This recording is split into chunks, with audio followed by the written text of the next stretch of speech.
Viewers, मैं कशिश और स्वागत है आपका नेक्स्ट नाइन न्यूज में। इस रिपोर्ट में हम बात करें हैं लता दी से रिलेटेड बप्पी लहरी के बारे में और साथ ही साथ आशा भोसले के बारे में। जी हाँ, बताते चले आपको कि एक बार जब लता दी का जब निधन हो गया था तो उस समय पे आशा बहुत बुरी तरह टूट गई थी और उसके बाद संभलते संभलते अभी तक वो नहीं अच्छे से संभल पाई, नहीं वो सहन कर पा रही कि लता दी आज उनके साथ नहीं है। क्योंकि लता दी का जाना उनके परिवार के लिए एक बहुत बड़ा क्षति था, एक बहुत बड़ा झटका था और देश के लिए तो था ही, लेकिन अपने परिवार में अपनी आंखों के आगे किसी का चला जाना बिल्कुल भी असहनीय हो जाता है। लेकिन अब वहीं पर लता दी के जाने के बाद जब खबर आई सामने कि बप्पी दा भी नहीं रहे तो आशा भोसले उस बात से भी पूरी तरीके से टूट गई, क्योंकि उन्होंने कहा कि मशहूर गायिका हो या फिर मशहूर सिंगर हो, दोनों ही आज हमारे बीच में नहीं रहे हैं। तो इसको लेकर उन्होंने कितना दर्द अपना व्यक्त किया है वो इस रिपोर्ट में हम आपको जरूर बताएंगे। बता दें कि स्वर कोकिला लता मंगेशकर के बाद अब दिग्गज सिंगर बप्पी लहरी भी हमारे बीच में नहीं रहे। मंगलवार 15 फरवरी को 69 साल की उम्र में उन्होंने दुनिया को अलविदा कह दिया, लेकिन उनकी आवाज़, यादगार गाने और उनसे जुड़ी यादें हमेशा हमारे साथ रहेगी।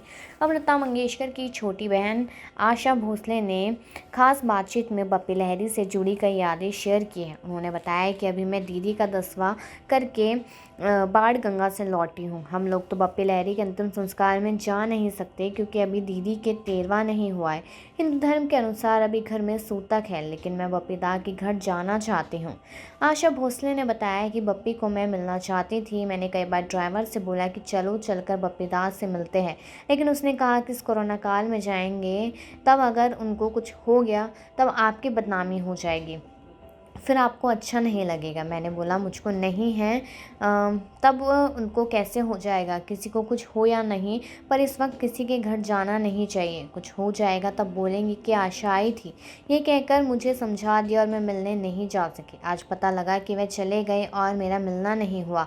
यह बहुत दुख की बात है। बड़े हंसमुख थे, कोई कुछ कह दे तब हंस देते थे, कोई कुछ नहीं कहते थे। एक गाने वाले, एक म्यूज़िक बनाने वाला, दोनों इस 10 दिन के अंदर चले गए। दीदी का आज 10वां दिन है। बताइए म्यूज़िक को कितना बड़ा झटका लगा है।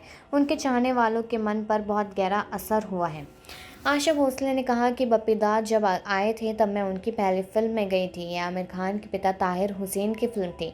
जब उनका बहुत काम बढ़ गया तब उनके साथ मैंने करीब 500 गाने गाए हैं। वे बहुत साफ दिल के इंसान थे, ज़्यादा बात नहीं करते थे। उनको शराब, सिगरेट, पान आदि की लत भी नहीं थी। बहुत अच्छे इंसान थे। उनके बेटे का जब अन्नप्राशन संस्कार था तब उनके घर पर गई थी। उनके घर पर बर्थडे हर प्रोग्राम पर मैं जाती थी। कभी कोविड में नहीं जा सकी थी। आशा भोसले आगे बताती है कि उनके सारे गाने अच्छे थे, गाने अच्छे चले और बहुत हिट थे। जवानी जाने मन, हसीन दिलरुबा गाने में जब एंड का पोर्शन आता है तब मैंने उनसे कहा था कि बप्पी दा तुम्हारी आवाज़ अच्छी है, ये पोर्शन तुम गा दो। ऐसा करके मैंने उनको बोला, तब उन्होंने उसे गाया। गाने के बाद जब मैंने बप्पी दा से कहा कि तुम बहुत अच्छा गाते हो पर तुम्हारी हिंदी अच्छी नहीं है, तब इस बात पर वे हंसने लगे थे। एक गाना था डिस्को स्टेशन डिस्को। जब इस गाने में मैंने अपनी आवाज़ में वाइब्रेशन दिया था तो उनको बहुत अच्छा लगा था। बच्चों जैसे खेल खिलाकर हंसते थे। मैंने कोविड-19 से पहले उनका गाना उनके घर पर ही रिकॉर्ड किया था, उसके बाद उनसे नहीं मिल पाई। सिंगर ने कहा कि बप्पी दा की अच्छी बात यह थी कि सभी रिकॉर्डिंग में तकलीफ़ नहीं देते थे। मैंने इतने गाने उनके गाए हैं पर कोई तकलीफ़ नहीं देते थे। बार बार आकर बोलना, टोकना ऐसा कुछ भी नहीं था। जबकि कई म्यूज़िक डायरेक्टर होते हैं जो तकलीफ़ देने वाले होते हैं। बहुत अच्छे आदमी थे। उनकी बीवी भी एक सिंगर की बहन है पर उस सिंगर का नाम भूल रही हूँ। उनकी बेटी रीमा लहरी बहुत प्यारी बेटी है। उसने बहुत अच्छे से घर संभाला हुआ है। उनके बेटे बप्पा भी बहुत अच्छे हैं। मुझे अफसोस है कि वे इतनी जल्दी हमें छोड़ कर चले गए। दीदी का भी पता नहीं था। मुझे लगा कि अभी दीदी 3-4 साल और निकाल लेगी, पर नहीं निकाल पाई। जी हाँ, बता दें कि भारत में डिस्को म्यूज़िक की बीट से लोगों को मिलवाने वाले मशहूर सिंगर व म्यूज़िक डायरेक्टर बप्पी लहरी का मुंबई के अस्पताल में निधन हो गया था, जिसके बाद से म्यूज़िक लवर्स और इंडस्ट्री सदमे में है। बप्पी लहरी को लोग उनके म्यूज़िक और आवाज़ के लिए पसंद करते हैं, लेकिन क्या आप जानते हैं कि वे महान सिंगर किशोर कुमार के काफ़ी खास थे। दोनों में एक करीबी रिश्ता भी था। जी हाँ, संगीतकार बप्पी लहरी रिश्ते में किशोर कुमार के भांजे थे। दोनों के बीच काफ़ी प्यार था और इस खून के रिश्ते से ज़्यादा दोनों के बीच गुरु शिष्य वाला रिश्ता था। गुरु शिष्य तो कभी दोस्त यार और कभी मामा भांजा वाली इस जोड़ी ने बॉलीवुड को कई यादगार गाने दिए हैं। पप्पी को बॉलीवुड में एंट्री देने वाले भी कोई और नहीं बल्कि किशोर कुमार ही थे। बप्पी लहरी ने एक इंटरव्यू में कहा था, 20 साल की उम्र में मैंने काम किया था एक फिल्म में, बढ़ती का नाम दाढ़ी कॉमेडी फिल्म थी। मैं प्रोड्यूसर डायरेक्टर किशोर कुमार का भांजा था। उस फिल्म में मैंने छोटा सा रोल किया था तो किशोर कुमार ने बोला कि मुझे लगता है कि तुम पिक्चर में काम कर सकते हो। तब मैंने कहा कि हिंदी ठीक नहीं बोल पाता, मैं कहाँ से काम करूँगा। इसके बाद बप्पी ने एक्टिंग नहीं की लेकिन बॉलीवुड को यादगार गाने देने में जान लगा दी।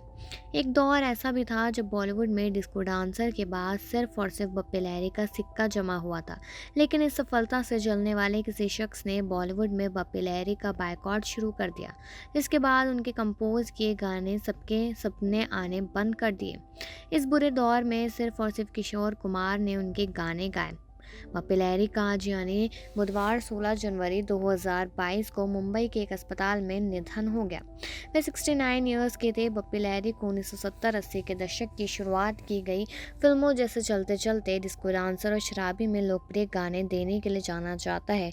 उनका आखिरी बॉलीवुड गाना पंकज 2020 के फिल्म बागी 3 में था। जी हाँ, आगे की बात भी आपको बताते चलते हैं कि बॉलीवुड को डिस्को म्यूजिक देने वाले फेमस सिंगर व म्यूजिक डायरेक्टर बप्पी लहरी का मुंबई के अस्पताल में निधन हो गया। जानकारी के मुताबिक बप्पी लहरी कल रात अस्पताल पर थे और अस्वस्थ थे, जिसके बाद उन्हें जुहू के एक अस्पताल में ले जाया गया। जानकारी के अनुसार बप्पी लहरी कल रात घर पर थे और अस्वस्थ थे, जिसके बाद उन्हें जुहू के एक अस्पताल में ले जाया गया और उनका निधन हो गया।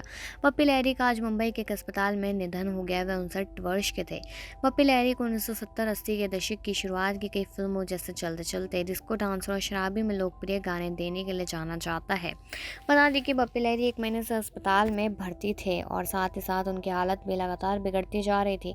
लेकिन वही जब स्वर्ग कोकिला लता मंगेशकर भी दुनिया को छोड़ के चली गई और अब बप्पी लहरी भी छोड़ के चले गए दुनिया को। लेकिन आगे की बात बताते चले कि अभी स्वर्ग कोकिला लता मंगेशकर के निधन को 2 हफ्ते भी पूरे नहीं हुए थे कि भारत में डिस्को म्यूजिक को नई पहचान देने वाले महान गायक और कंपोजर बप्पी लहरी दुनिया को अलविदा कह गए। 59 साल की उम्र में उन्होंने बुधवार को मुंबई स्थित क्रिटिकल केयर अस्पताल में अंतिम सांस ली। दुखद है कि इतने कम समय में देश ने संगीत क्षेत्र की दिग्गज माँ और बेटे की जोड़ी को खो दिया। दिवंगत स्वर कोकिला को बप्पीदा का बड़ा सपोर्ट सिस्टम माना जाता था। लता मंगेशकर ने ही बंगाली फिल्म दादू में उनके पहले कंपोजिशन को आवाज़ दी थी। आमिर खान के पिता ताहिर हुसैन की जख्मी लहरी का पहला बॉलीवुड हिट साबित हुआ था। इसी फिल्म में स्वर कोकिला ने भी अभी अभी थी दुश्मनी और आओ तुझे चांद पे ले जाऊं गाया था। दोनों ही गाने बड़े हिट हुए थे। 6 फरवरी को लता मंगेशकर का मल्टीपल ऑर्गन फेलियर के चलते निधन हो गया था। दिग्गज गायिका के निधन से दुखी बप्पी दा ने इंस्टाग्राम हैंडल पर एक पुरानी और बेहद खास तस्वीर भी पोस्ट की, जिसमें उन्होंने मां लिखा था। भारत रत्न लता मंगेशकर को कोविड और निमोनिया के बाद मुंबई के ब्रिच कैंडी अस्पताल में भर्ती कराया गया था। सोने की शौकीन बप्पी दा ने बीते साल नवंबर में ही अपना 59वां जन्मदिन मनाया था। उस दौरान कंपोजर को बधाई देने वालों की सूची में लता दी का नाम भी शामिल था। उन्होंने भी एक पुरानी तस्वीर सोशल मीडिया पर साझा कर बप्पी दा को शुभकामनाएं दी थी। उन्होंने लिखा था, हैप्पी बर्थडे बप्पी, ईश्वर तुम्हें हमेशा स्वस्थ और खुश रखे। जी हाँ, लेकिन फिर उसके बाद क्या हुआ कि पहले माँ चली गई और उसके बाद बेटी की बारी आ गई और इस बात का दुख सभी लोगों को है। फिल्म इंडस्ट्री के मशहूर म्यूजिक डायरेक्टर बप्पी लहरी अब हमारे बीच में नहीं है। 15 फरवरी रात 11:30 बजे मुंबई के अस्पताल में उन्होंने अंतिम सांस ली थी। हम आपको बताएंगे कि उनको करियर संभालने में लता मंगेशकर ने अपनी भूमिका निभाई थी। उसके साथ साथ ही आप ये सब भी जान लीजिए कि कुछ ऐसी बातें हैं जो सामने नहीं आई। असल में आज से कुछ साल पहले खुद बप्पी दा ने एक इंटरव्यू में यह बताया था कि उनका करियर चमकाने में लता जी का बड़ा हाथ था। बता दें कि इसी महीने 6 फरवरी को स्वर कोकिला लता मंगेशकर भी दुनिया छोड़कर चली गई थी। बप्पी दा ने इस इंटरव्यू में बताया था, जब मैं महज 4 साल का था तब लता जी हमारे कोलकाता में इंडियन गार्डन स्थित घर आई थी। उन्होंने मुझे आशीर्वाद दिया था। उनकी गोद में बैठे हुए की तस्वीर आज भी मेरे पास है। लता जी ने मेरे पिता परेश लहरी के लिए कई बंगाली सॉन्ग्स गाए थे। बता दें कि बप्पी दा के पिताजी परेश लहरी कोलकाता के मशहूर कंपोज़र थे। बप्पी दा ने इंटरव्यू में आगे बताया था कि उस दिन के बाद से लता जी का आशीर्वाद हमेशा मुझ पर बना रहा। उन्होंने मेरा पहला कंपोजिशन बंगाली फिल्म दादू में किया था। यदि लता जी तब मेरे लिए नहीं गाती तो मैं कंपटीशन में नहीं टिक पाता। बप्पी दा ने ये भी बताया था कि कैसे लता मंगेशकर ने उनके आगे की मदद की थी। बप्पी दा के अनुसार बॉलीवुड में मेरा पहला हिट म्यूज़िक आमिर खान के पिता ताहिर हुसैन की फिल्म ज़ख्मी में था। इस फिल्म में लता जी के गाए सॉन्ग अभी अभी थी दुश्मनी और आओ तुझे चांद पे ले जाऊँ काफ़ी हिट हुए थे। बहरहाल आपको बता दें कि बप्पी लहरी का अंतिम संस्कार गुरुवार 17 फरवरी को किया जाएगा। और इसके साथ साथ आप ये भी जान लीजिए कि बप्पी लहरी एक बहुत ही बड़े कंपोज़र और सिंगर थे और उनके गाने लोगों को बहुत ज़्यादा पसंद आते थे और इसके साथ साथ वो पॉप स्टार कहलाने लगे थे, क्योंकि एक ज़माना था जब सिर्फ सॉफ्ट सॉन्ग चला करते थे, लेकिन बप्पी लहरी ही पॉप सॉन्ग लेकर आए और वो सॉन्ग ऐसे है कि वो आने वाले ज़माने में भी हमेशा हर एक फंक्शन में सुनाई ज़रूर देंगे और इसके साथ साथ ही उनको याद भी किया जाएगा, क्योंकि वो शख्स ही ऐसे थे और लता जी के साथ उनका नाम जुड़ चुका है। तो साफ सीधी बात है कि जब भी लता जी का नाम आएगा तो बप्पी लहरी का आएगा और बप्पी लहरी का नाम आएगा तो उसके साथ साथ लता जी का नाम ज़रूर आएगा।